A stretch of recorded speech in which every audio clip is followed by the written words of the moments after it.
Bonjour, dans cette vidéo, je vais vous montrer pourquoi la recherche participe pleinement à la croissance économique. En effet, n'oubliez pas que la recherche accroît chaque année, à chaque instant quasiment, notre stock de connaissances. Et cette recherche se fait à travers plusieurs voies. La première, la voie la plus importante, naturellement, c'est la recherche fondamentale. Par exemple, la recherche en mathématiques, en sciences physiques, en biologie, donc ce qu'on appelle les sciences dures.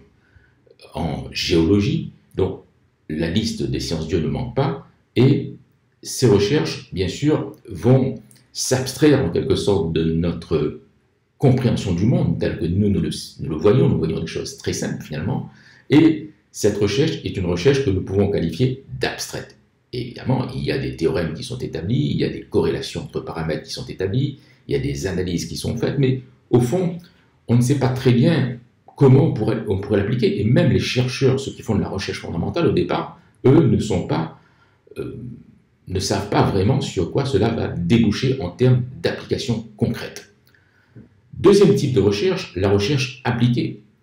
La recherche appliquée va prendre les résultats finalement de la recherche fondamentale et se dire mais finalement où est-ce qu'on peut appliquer ces recherches fondamentales, ces résultats auxquels on est arrivé.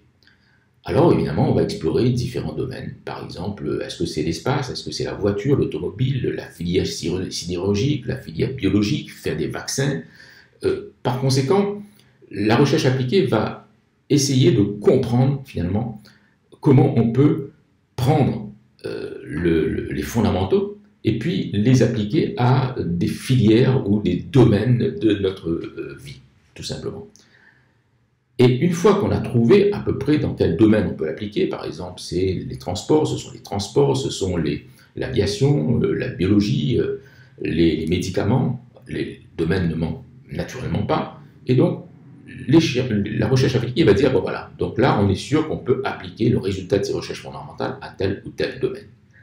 Et puis par la suite, il y a la recherche qu'on peut qualifier de recherche-développement. Pourquoi? Parce que cette recherche-développement, elle se passe souvent dans soit les organisations publiques, mais soit aussi les firmes privées. De plus en plus d'ailleurs, dans les grandes firmes privées, la part de la recherche-développement dans le chiffre d'affaires est conséquente.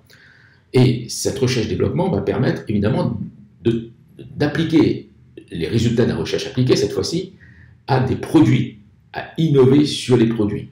Et par conséquent, chaque année, on a des vagues d'innovation qui portent sur l'ensemble des produits que nous avons, que nous consommons, que ce soit l'alimentation, la voiture, les moyens de transport, nos smartphones, nos moyens de communication. Donc, toute cette recherche-développement va s'ingénier en quelque sorte à trouver des applications concrètes qui vont faciliter notre vie quotidienne. Donc voilà, et par conséquent, là, il y a du chiffre d'affaires qui augmente. N'oubliez pas que le thème de la vidéo, c'est pourquoi la recherche participe pleinement à la croissance économique. Là, il y a du chiffre d'affaires qui rentre dans les entreprises. Il y a du business qui se fait, si on peut dire. Cela augmente la valeur ajoutée. Les entreprises, peut-être même, vont employer plus de monde si les produits se vendent de façon importante, les services également. Et cela va participer pleinement à la croissance de notre produit intérieur brut.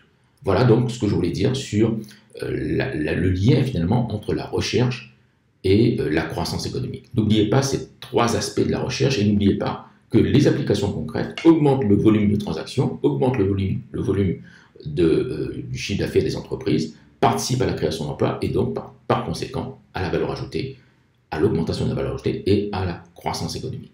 Voilà, j'espère que vous avez aimé cette vidéo. Si vous l'avez aimée, vous pouvez bien sûr la liker, la partager. N'oubliez pas de vous abonner à notre chaîne YouTube et sous la vidéo, vous avez le lien avec notre site www.economics.com. Je vous demande de regarder nos offres de formation tout à fait exceptionnelles qui vont vous permettre, si vous avez des épreuves d'économie à passer dans des examens ou dans des concours, à les réussir facilement avec beaucoup d'aisance et beaucoup de succès. Bien évidemment, ces formations sont faites pour vous. Je vous souhaite une très belle journée. Je vous dis à très bientôt.